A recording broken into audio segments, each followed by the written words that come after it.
पुराने जमाने से ये कहानी चली आती है कि जब राम ने लंका पर चढ़ाई करने की योजना बनाई थी तो पहले इन्हीं टापुओं से धावा मारने की सोची थी, लेकिन बाद में इरादा बदलकर धनुष कोटि से हमला किया। इतिहास और पुराण में अंडमान द्वीप समूह इसी सिलसिले में याद किया जाता रहा है। उधर दूसरी शताब्दी के रोमन भूगोल शास्त्री टॉलमी ने इन टापुओं को दुनिया के पहले नक्शे में जगह दी और नाम रखा एग्डिनो, एक ग्रीक गॉड एगेमेम्नॉन के नाम पर, जो भाग्य का प्रतीक है। इन टापुओं की तरफ लोगों का आना शुरू हुआ। धर्म प्रचारक, लुटेरे, बागी, मल्ला, किस्मत आजमाने को निकले जहाजी, हर तरह के लोग यहां आते रहे। 18वीं सदी के अंत में ईस्ट इंडिया कंपनी ने इन टापुओं पर एक बस्ती कायम करने की कोशिश की और यहां लेफ्टिनेंट आर्चिबाल्ड बेयर को भेजा, मगर यह कोशिश नाकाम रही और अगले 60-70 बरस तक किसी ने इन टापुओं की सुध नहीं ली।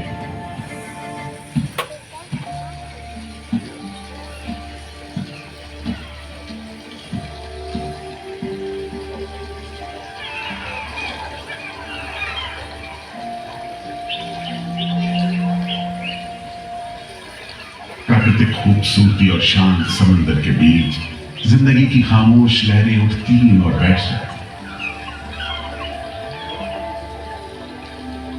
उगते सूरज के साथ पक्षी जागते और डूबते सूरज के साथ इन टापुओं पर जिंदगी सुकून से सो जाती। कि तभी भारत का पहला स्वाधीनता संग्राम यानी 1857 की आजादी की लड़ाई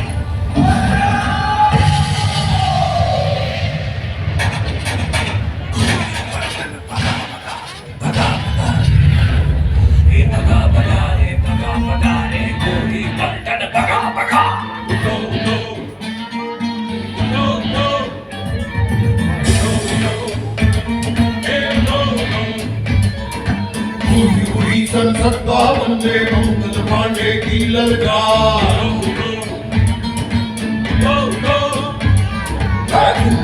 सन 57 में मंगल पांडे की ललकार। भारत छोड़ो जाओ अपने देश से बाहर। रानी झांसी तात्या तोपे, रानी झांसी तात्या तोपे, राजी दिल्ली दरबार।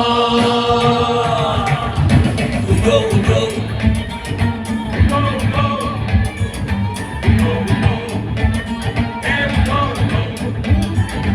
अंग्रेजों को मार भगाए, तुमने मिलकर किया करार। बाकी बंधन अंग्रेजों की एक बागियों की दरबार। गली मचाले आजादी की तोपे गरजे बारंबार।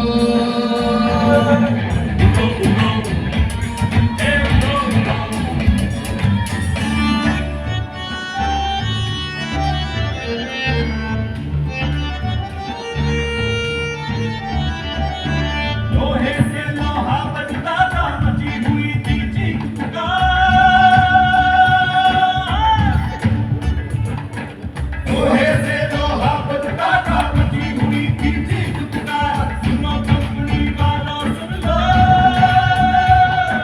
सुनो कंपनी वालों सुन लो, नहीं सहेंगे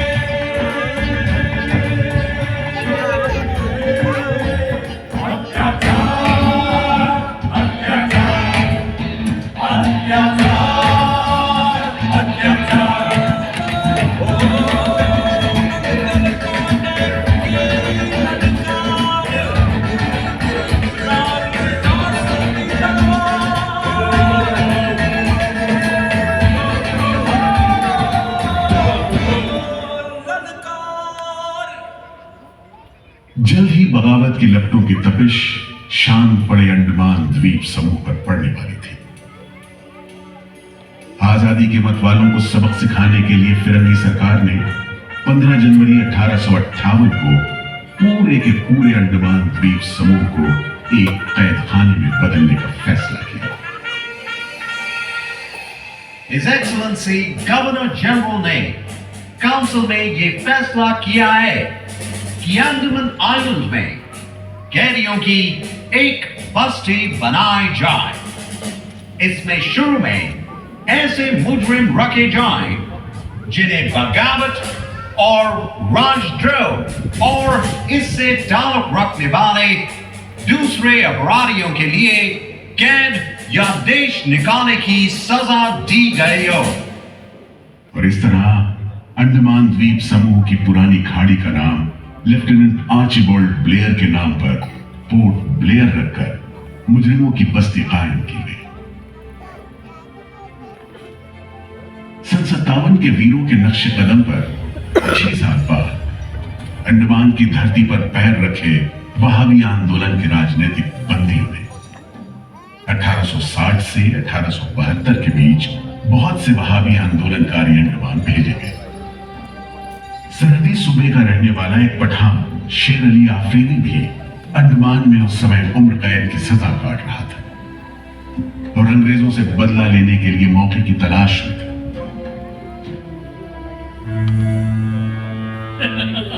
क्यों है शेर अली, तुम इस भीड़ भाड़ में कैसे? ओए, हम सुना है फिरंगी का लाट साहब इधर आता है।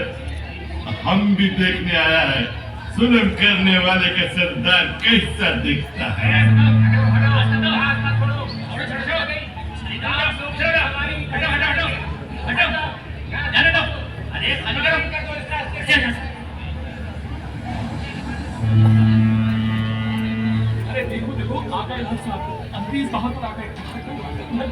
मिस्टर बर्ड, मैं सोचता हूँ कि इस खूबसूरती के बीच रहने के लिए प्रिजनर होना भी मैं एक्सेप्ट कर लेता। Yes, indeed. Just look how beautiful this place is. ये प्रिजनर लोग इस खूबसूरती को नहीं देखते, वरना इस टापू को प्रिजन नहीं स्वर्ग समझते। यस सर, आप ठीक कहते हैं। इधर आइए प्लीज।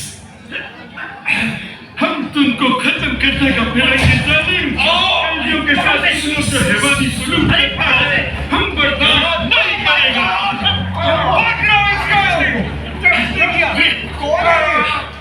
शेर अली है, सजा याफ्ता कैदी, सजा में रियायत पाकर नाई की दुकान चलाता है। जैसा कि होना था, शेर अली को फांसी हो गई।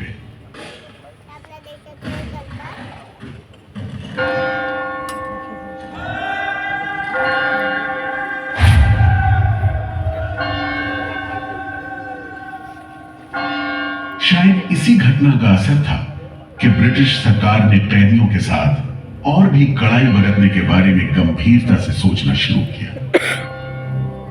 नतीजे के तौर पर सन 1896 में पोर्ट ब्लेयर की खौफनाक सेलुलर जेल का काम चीफ कमिश्नर केविन और इंजीनियर मैक्विन की निगरानी में शुरू हुआ।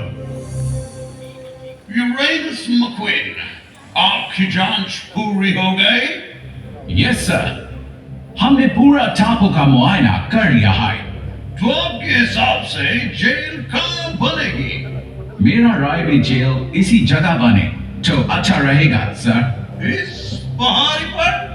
यस सर, हम इस पहाड़ी को ईस्ट का तरफ ऊपर से काटकर समुद्र से 60 फीट की ऊंचाई पर मैदान बना देगा। इससे दो फायदा होगा, जेल के लिए जगह निकलेगा और पहाड़ी काटने से जो मिट्टी निकलेगा उससे हम नीचे का दलदल को भरकर ऑफिसर्स के लिए टेनिस एंड क्रिकेट खेलने का मैदान, इवन जिमखाना क्लब भी बना सकता सर। तय हुआ कि 5 लाख रुपए की लागत से पोर्ट ब्लेयर की इस पहाड़ी पर जेल बनेगा। फॉरेन कारीगरों के अलावा 600 कैदियों को काम पर लगा दिया गया। इस जेल में एक वक्त में 700 कैदियों को बंद रखा जा सकता है। योजना के अनुसार जेल के बीचों बीच एक मीनार बनाई जा रही थी जिसकी 7 दिशाओं में 7 खंड किसी सितारे की भुजाओं की तरह निकले होंगे। हर खंड में 3 मंजिलें बनाई जानी थी और 7 खंड में कुल मिलाकर 698 कोठरियों का निर्माण होना था। ईंटों की ढुलाई के लिए ट्रेन की 5 मील लंबी पटरी बिछाई गई। इमारत बनाने के लिए ढेर सारे सामान बर्मा से मंगवाए गए। जेल को बनाने में कोई 3 करोड़ ईंटें इस्तेमाल की गई। इंसानी खून पसीने की तो कोई गिनती नहीं।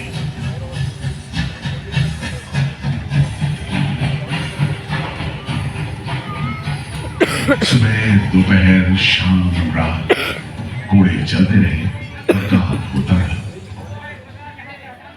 दीवारें उठनी शुरू हो गई।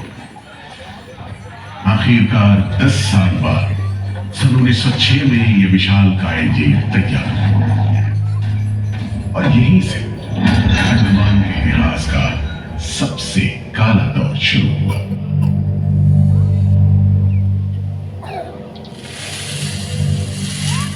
हाँ, सच कहते हो। आज भी उस दौर को याद करके झुरझुरी सी हो जाती है। मैं पुराना पीपल का पेड़ जेल खाना बनने के इस लंबे अरसे में हर रोज अपनी जान की खैर मनाता रहा, क्योंकि इस पहाड़ी पर उगे हुए घने जंगल साफ करने के दौरान बहुत से लोग थे जिनका ख्याल था कि मुझे भी और पेड़ों की तरह काट गिराया जाना चाहिए, लेकिन मैं बच निकला। मेरी किस्मत में शायद खड़ा रहकर इस जेल में होने वाली यातनाएं देखना लिखा था। हर एक कैदी जेल के फाटक के भीतर आकर मेरी डालियों के नीचे से ही निकला है।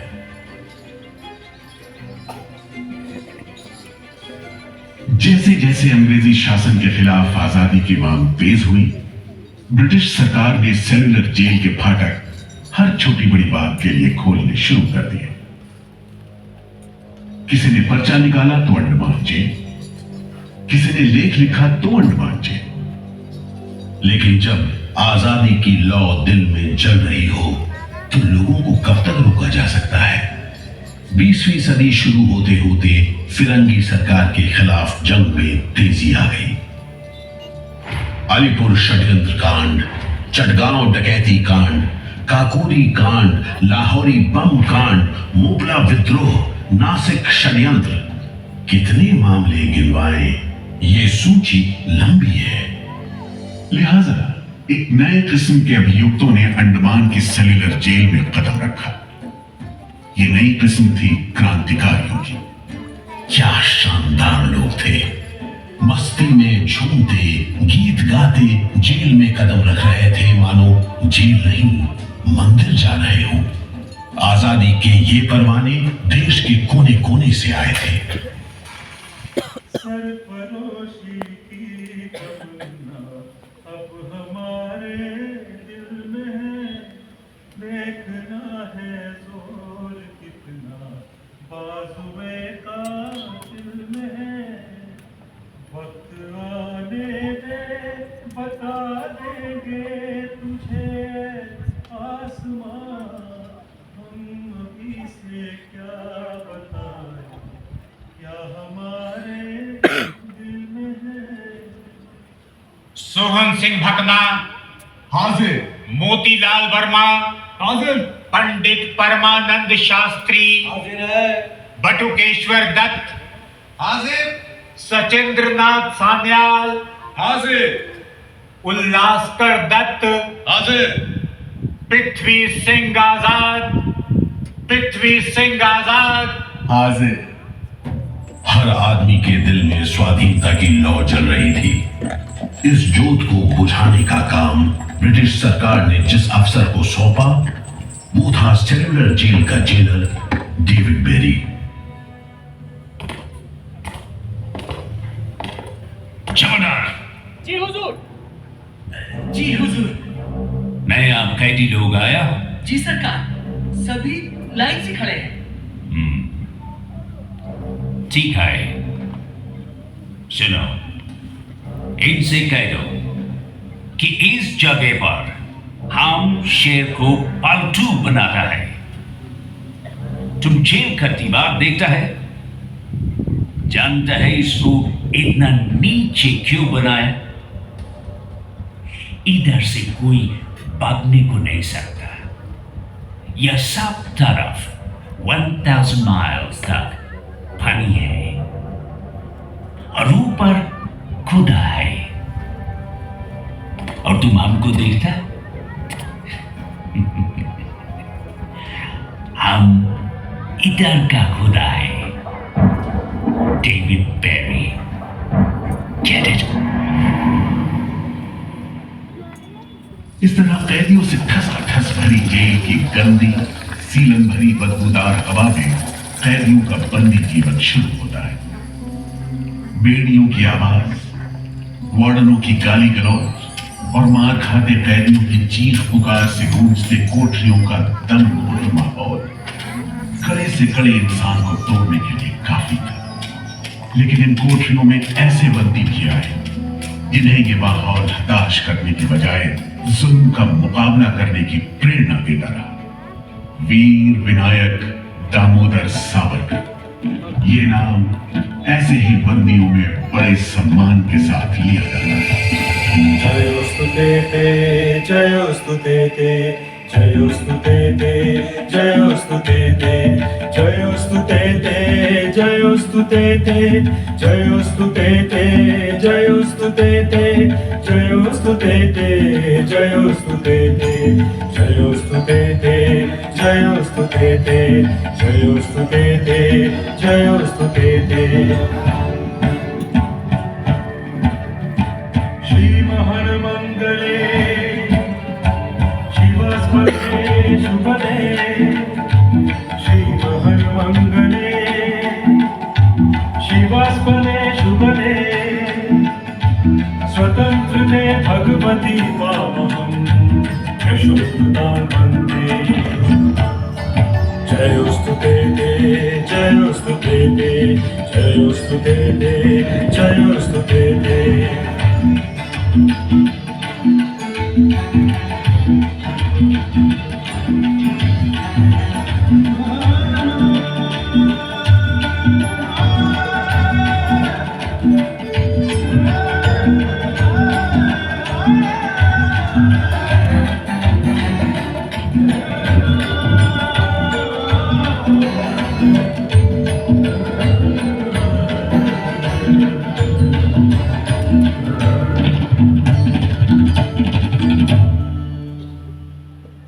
बेड़ियों में जकड़े वीर सावरकर जब सेल्यूलर जेल के अहाते में दाखिल हुए तो उनकी जंजीरों से जुड़े लोहे के पट्टे पर उनके जेल की मियाद खुदी हुई थी 50 बरस।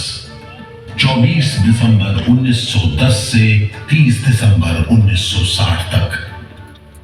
विल सावरकर, तुमको 2 बार का उम्र कैद का सजा मिला है।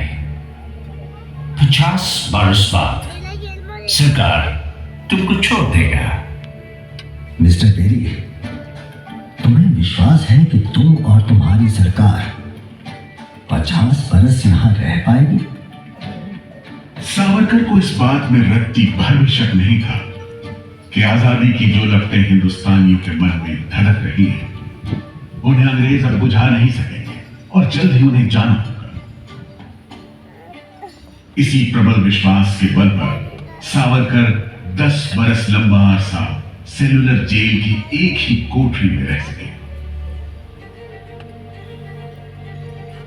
उन्हें बहुत ही खतरनाक कैदी करार देते हुए इतने कड़े पहरे में रखा गया था कि उनके भाई गणेश को 2 बरस तक पता भी नहीं चला कि वीर सावरकर उनके ही नक्शे कदम पर चलते हुए सेल्यूलर जेल आ पहुंचे, जहां बरसों की तकलीफ है, जेलर के जुल्म है, कड़ी मेहनत और निदान धकेलापन है, जहां जिंदगी 13 फुट लंबी और 7 फुट चौड़ी कोठरी में सिमट कर रह रही है।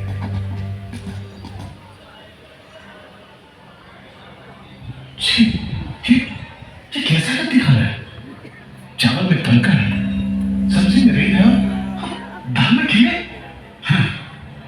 खाना क्या है? घास फूस है, और तन भी देखो कैसे टूटे फूटे, जंग से लाल और तेल से जुड़े हुए। सबसे ज्यादा कमी तो पानी की है। आज सुबह जब मैंने पानी मांगा, जमादार बोला दिन में 2 बार मिलेगा बस। अरे पीने लायक होता तो बात थी, इतनी बात मारता है कि नाक बंद करके पीना पड़ता है। कैदियों को गाली देना या पीटना मामूली बात थी, चाहे वो खा रहे हों या काम कर रहे हों। और काम न सिर्फ मुश्किल था बल्कि उसका कोटा भी तय था। 7 में से 4 खंडों की कोठरियों में तेल निकालने के उपकरण लगे थे।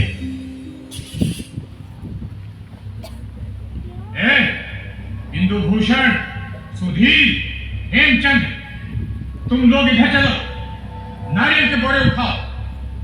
हर बोरे में है 25 सेर नारियल। इन्हें पहुंचाओ तीसरी मंजिल पर। शाम तक हर आदमी को 30 पाउंड तेल निकालना है, समझे? हम इतना तेल कैसे निकालेंगे? वो मशीनें तो हाथ से चलानी पड़ती हैं। जबान मत लड़ाओ बदमाश। जो हाथ बम पिस्तौल चलाते हैं वो मशीन नहीं चला सकते। चलो जल्दी करो, भाग कर जाओ और काम करो।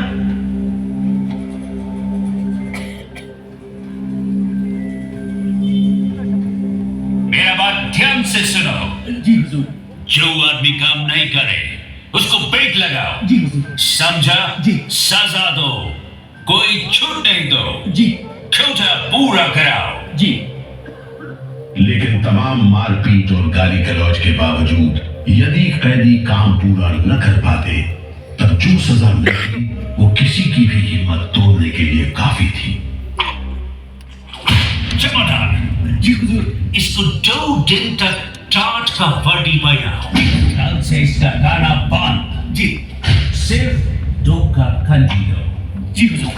ये पहला बार काम नहीं पूरा किया। जी। इस वास्ते इसको 1 हफ्ता हथकड़ी में रखो। जी हुजूर। ये बागी का बच्चा है, इसको पेड़ी डालो। इसको भी पेड़ी डालो 6 महीने तक। जी हुजूर।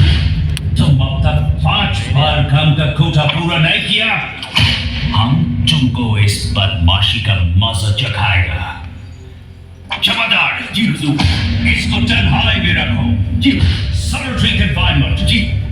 कोठरी में काम दो। जी। और इसको पेट लगाओ। और मारो, और मारो। नारे बोलेगा। बोल नारे। बोल। बोल नारे। बोल। बोल नारे। जितनी ताकत है बोल नारे।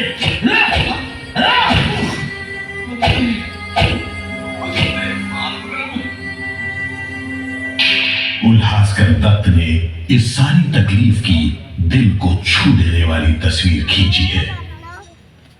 हमारे गांव में तेल के लिए कोल्हू में बैल जोते जाते हैं। वो भी दिन में 10 से 12 सेर से ज्यादा तेल नहीं निकाल पाते। जेल में मुझे 2 और कैदियों के साथ बैल की जगह जोत दिया जाता था और हमें शाम तक 1 मन नारियल का तेल निकालने का काम सौंपा जाता। जमादार हमें दौड़ने पर मजबूर करते और रफ्तार धीमी होने पर कोड़े मारते। हर रोज न जाने हम कितनी बार लड़खड़ाते, गिरते और मार खाते, और ये सिलसिला निरंतर चलता रहा। हुजूर, ये काम करने से इनकार करता है। क्यों काम नहीं करेगा? जैसा बर्ताव ये जमादार करते हैं उसमें मैं काम नहीं करूंगा। मारपीट और सजा का नतीजा ये हुआ कि उल्हासकर ने 7 दिन के बाद खाना पीना और बात करना भी बंद कर दिया।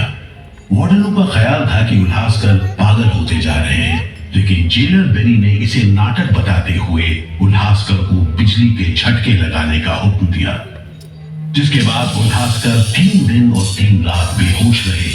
उसके बाद कहीं जाकर डॉक्टर को बुलाया गया।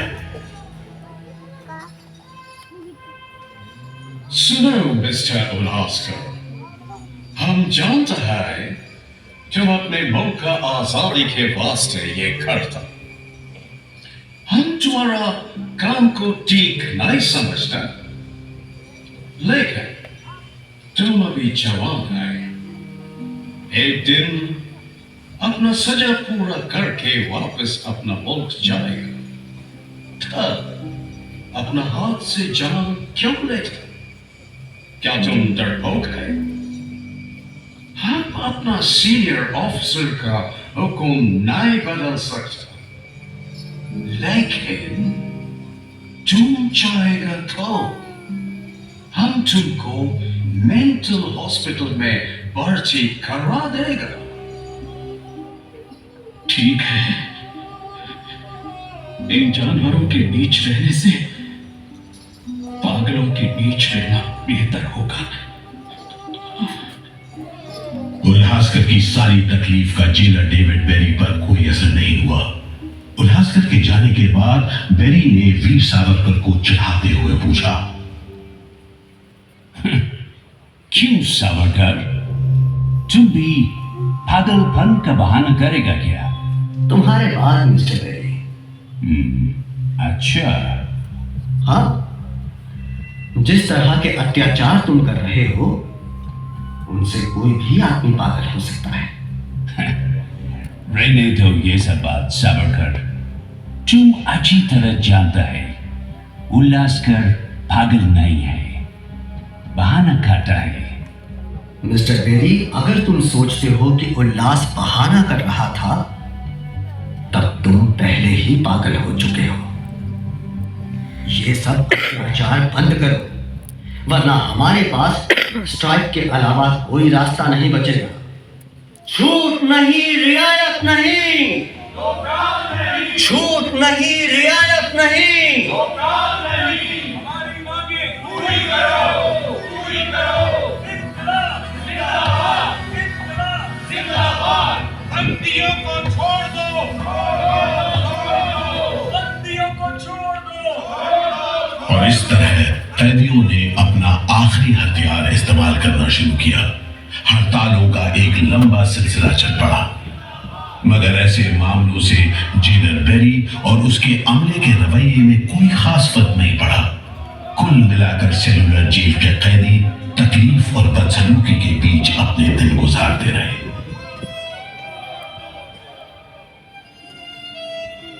मगर एक सुख का स्मरण ना करना नाइंसाफी होगी। वो सुख था बुलबुलों की चहक, उनका मधुर स्वर, उनके झुंड कल कल करते नारियल के टुकड़ों पर टूट पड़ते। गंभीर विचारों से मुक्ति पाने के लिए मैं मन को बलपूर्वक इन बुलबुलों की चहक में लगाए रखता। मैं अपनी भाषा उन्हें सिखाने में असमर्थ था। यदि सिखा पाता तो मैं उन्हें देश प्रेम के गीत सिखा देता, ताकि अगर कोई मेरी कोठरी खोजता हुआ आए तो लोग कहें कि जिसके सामने बुलबुल देश प्रेम के गीत गा रही हो वही सावरकर की कोठरी है। एक बार में 3 कैदियों को फांसी पर लटका दिया जाता। दिल दहला देने वाली चीखें निकलती, जेल का घंटा घनघना उठता, जेल की मीनार पर लगी बत्ती जलती बुझती रहती और 8 मील दूर तक खड़े जहाजों तक खबर पहुंच जाती कि फिर से कुछ कैदियों को फांसी पर लटका दिया गया है। 12 मई 1933 को कैदियों ने फिर भूख हड़ताल का सहारा लिया। भूख हड़ताल करने वालों में सरदार भगत सिंह के बहादुर साथी महावीर सिंह भी शामिल थे। हड़ताल के 5वें दिन जब कैदियों को जबरदस्ती खुराक दी जाने लगी तो महावीर सिंह ने ताकतवर विरोध किया। जालिमों, तुम नहीं जानते कि हम कौन हैं। हम मर सकते हैं पर झुककर नहीं रह सकते। हमें ऑर्डर मिला है तुम्हें दूध पिलाने का। चलो जमादार, पकड़ो इसे।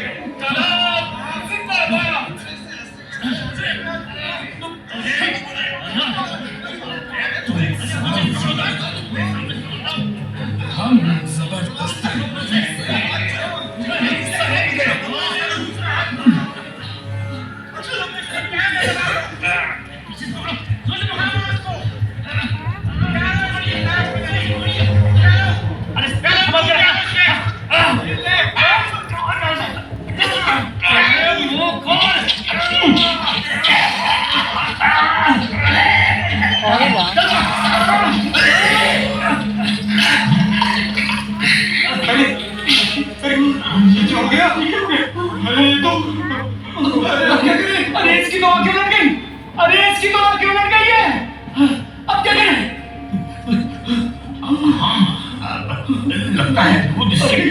चला गया है साहब। क्या हो, नली निकालो, जल्दी करो, जल्दी। इसकी तो सांस बंद हो गई, अब क्या होगा? होगा क्या? लाश को गुपचुप ठिकाने लगा दो, किसी को कान कान खबर ना हो। मैं तो कहता हूँ साहब, इसकी लाश को बोरे में डालकर पत्थर से बांधकर समंदर में बहा दीजिए। किस्सा खत्म। बिल्कुल ऐसा ही करो, झटपट ले जाओ उसे, झटपट ले जाओ। लेकिन ये खबर छिपी नहीं रह सकी। जब लोगों को पता चला तो देश भर में विरोध की भीषण लहर फैल गई।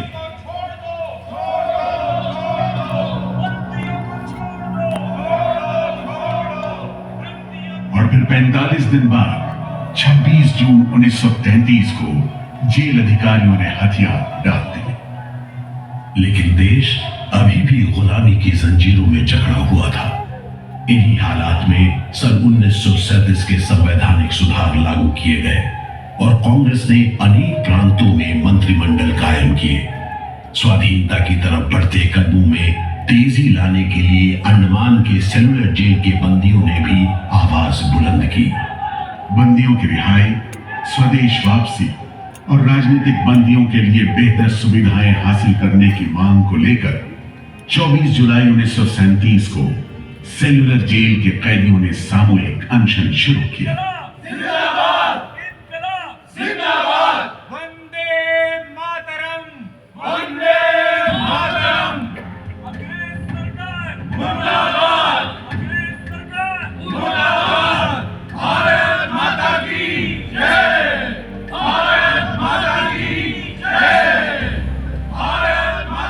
इस भूख हड़ताल का असर पूरे देश पर पड़ा। जगह जगह कैदियों के समर्थन में आंदोलन होने लगे। सारे देश के राजनीतिक बंदियों ने अनशन शुरू कर दिया।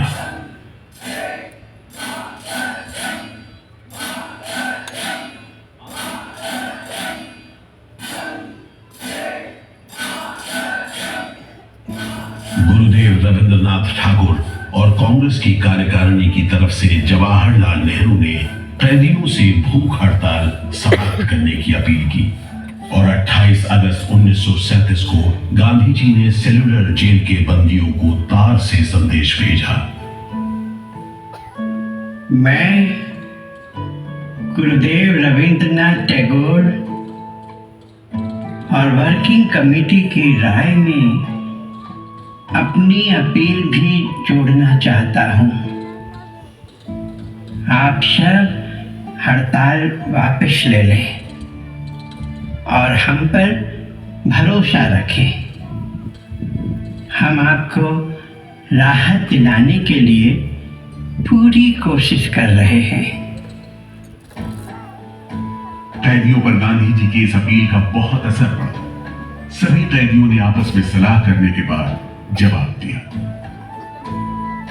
देशव्यापी अपील और आपके संदेश ने हमारे दिलों को छू लिया है। हम इस भरोसे पर भूख हड़ताल मुलतवी कर रहे हैं कि सारे देश ने हमारी मांगों और हमारे उद्देश्य को अपना बना लिया है। वंदे मातरम। 36 दिन के संघर्ष के बाद एक बार फिर बंदियों की जीत हुई।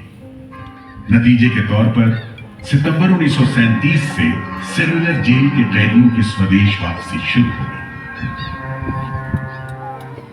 आखिरी जत्था जनवरी 1938 में रवाना हुआ और 80 साल बाद सेलुलर जेल राजनीतिक बंदियों से खाली हो गई और अंडमान द्वीप समूह के इतिहास का एक तकलीफदेह दौर खत्म हो गया।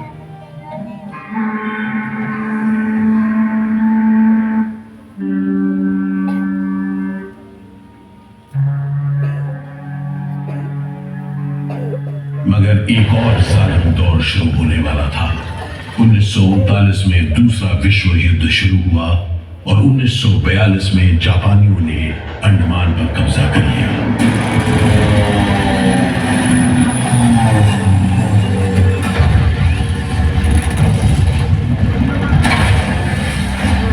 हालांकि अंडमान पर जापानियों का कब्जा सिर्फ 3 साल रहा, लेकिन इस अरसे में ही उन्होंने काफी जुल्म किए। हर आदमी उनकी नजर में अंग्रेजों का जासूस था। हर रोज खेतों से, दूर दराज के गांव देहात से दसियों लोग पकड़े जाते और मौत के घाट चले जाते। बहुत से लोग तो खाने की कमी के कारण जहाज पर लाद कर दूर समंदर में फेंक दिए।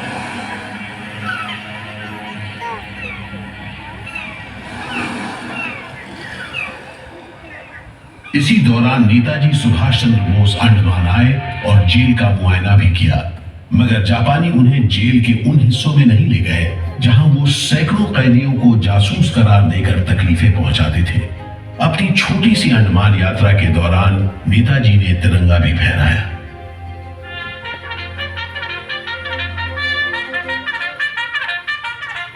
अगस्त 1945 में दूसरा महायुद्ध समाप्त हुआ और 3 साल 6 महीने 15 दिन के कब्जे के बाद अक्टूबर 1945 में अंडमान की जापानी छावनी ने अंग्रेजों के आगे हथियार डाल दिए।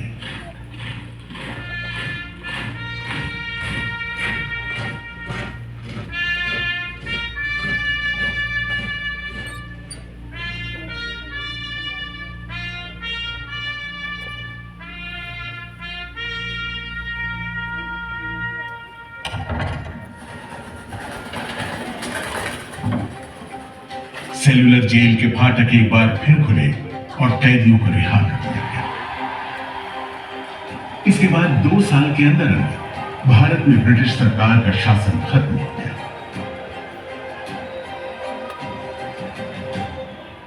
अंडमान द्वीप समूह अब काला पानी के खौफनाक नाम से नहीं जाना जाता, लेकिन ये सारी तकलीफें जो आजादी के प्रेमियों ने यहां झेली, वो सारी कुर्बानियां जो देशभक्त वीरों ने यहां दी, आज भी देशवासियों के दिलो दिमाग पर छपी हुई है।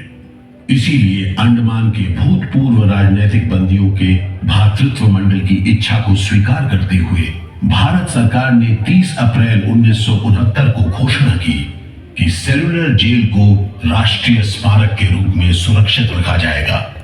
भारत की आजादी के दीवानों ने जो अमानवीय यातनाएं इस कारागार में सही, ताकि भारतवर्ष आजादी की उन्मुक्त हवाओं में सांस ले सके, उन बलिदानों को आने वाली पीढ़ियां भूल नहीं पाएंगी।